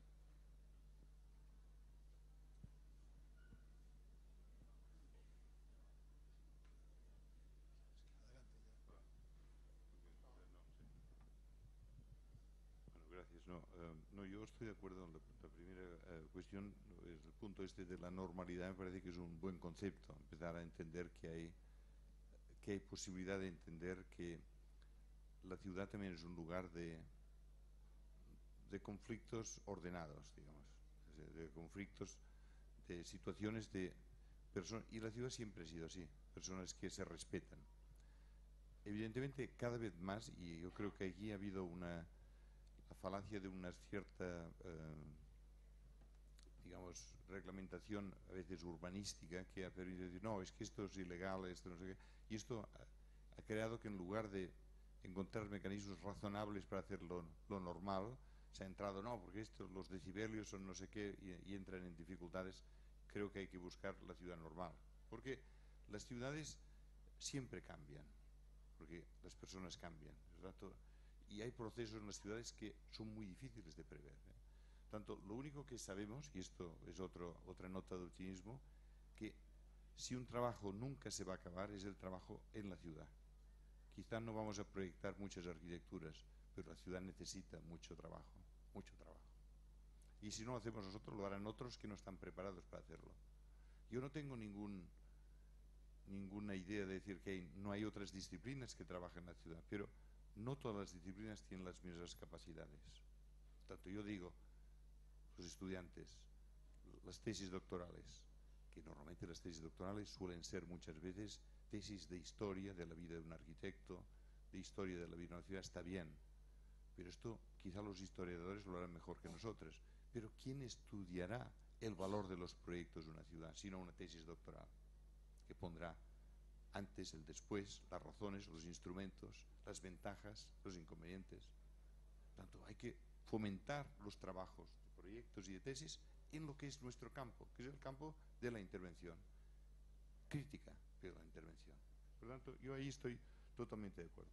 Sobre el otro tema que usted apuntaba de estas operaciones, no sé, esto sería otra discusión, digamos, que yo no querría entrar ahora, digamos, porque me parece que son temas que me parece que son temas muy importantes y temas graves, y que yo los veo tratados o enfocados de una manera muy rudimentaria. No sé, digamos, a mí me parece que las operaciones hay que entrar en ellas, hay que valorarlas, en el sentido de decir, y tomar una posición crítica, y hay que ver qué condiciones tienen los proyectos. En general, estas operaciones son operaciones realmente peligrosas. Esto sí que lo quiero decir sobre la mesa. Ahora, no son situaciones imposibles, depende de en qué condiciones también los proyectos se realizan, que paso por alto por no entrar, pero quiero decir que hay un tema también, hay que entrar en los contenidos un poco, porque si no, es decir, cuando Disney se colocó en París, se pensó que era una operación de ese tipo. Bueno, Disney en París ha producido cosas importantes para la metrópolis parisina. No quiero hacer solo decir que es un tema que hay que valorar muy adecuadamente. No creo que este americano pretenda cosas buenas, esto es verdad, pero antes he dicho, hay que entrar en la crítica de estos proyectos y hay que hacer que los proyectos que se hacen hagan cosas buenas, y no que no se hagan. Por tanto, ahí yo entiendo que hay una necesidad clara, digamos. Yo conozco el proyecto de este americano en Macao, yo lo he visitado, he estudiado aquella región, ver el impacto, y es un proyecto brutal de escala, pero económicamente funciona. Y es brutal de escala, situado en unas condiciones de diseño bastante específicas. Tanto hay cosas a ver, digamos. Insisto, hay que quitar una discusión de lo que es un debate, pues diríamos, más ideológico, de un debate que tiene que ver con la ideología, pero que también explica en qué es bueno o malo una concepción ideológica de estos proyectos. En general, los proyectos tan concentrados, tan temáticos y tan grandes, normalmente son mamuts bastante difíciles de digerir, pero bueno, hay que verlos. Ahora, este proyecto no es como las Olimpiadas de Londres, es otra cosa. Esto es un parque temático cerrado, concentrado, es otra cosa. Piensen ustedes que uno de los éxitos en Macao es que el gran éxito que tiene, los chinos les gusta mucho jugar, y no pueden jugar en su país, está prohibido, solo pueden jugar en Macao, todos van allá. Pero a los chinos les gusta tanto jugar, que lo que más me impresiona a mí es ver Macao, que una familia normal estaba jugando así como tú y yo estamos jugando. A cartas, en la casa más simple, en una veranda fuera de la casa. Detrás había unos chinos que se miraban como estos jugaban, y estaban apostando sobre quién ganaría de ellos. Pero había una tercera corona que apostaba sobre la segunda corona. Lo más simple del mundo, las personas más normales lo llevan en el gen, el tema. Entonces, Macao es un éxito espectacular, pero el éxito espectacular es porque son capaces, en un mismo edificio hay todo. Puedes jugar, puedes cambiarte la dentadura, puedes cambiarte el cutis, puedes hacer todo. Es integral, es un servicio, es brutal. Esto puesto en Madrid o en Barcelona, no creo que tenga la misma respuesta que tiene en las condiciones de allá, y esto espero que lo valoren. Cierro paréntesis porque no querría entrar, pero quiero insistir más en esta otra dimensión. La segunda pregunta, yo creo que no, que usted tiene razón, digamos. Me parece que la participación en los proyectos, me parece que es un tema, hombre, en España yo creo que se ha hecho una cierta participación, pero creo que estoy de acuerdo que hay que hacer que la participación sea más en el proceso de diseño también, que pueda influir en el buen sentido de la palabra y pueda influirles a ellos, en el sentido que ellos también participen de lo que se está haciendo. Yo soy partidario, digamos, que me parece, y esto puede resultar equívoco, digamos, a veces se decía, para participar se ponen en una mesa alrededor todos, los vecinos, no sé qué, y de allá se sale el proyecto. No es así. Pero es verdad que los vecinos han de estar desde el primer día, porque tú descubres cosas con este proceso.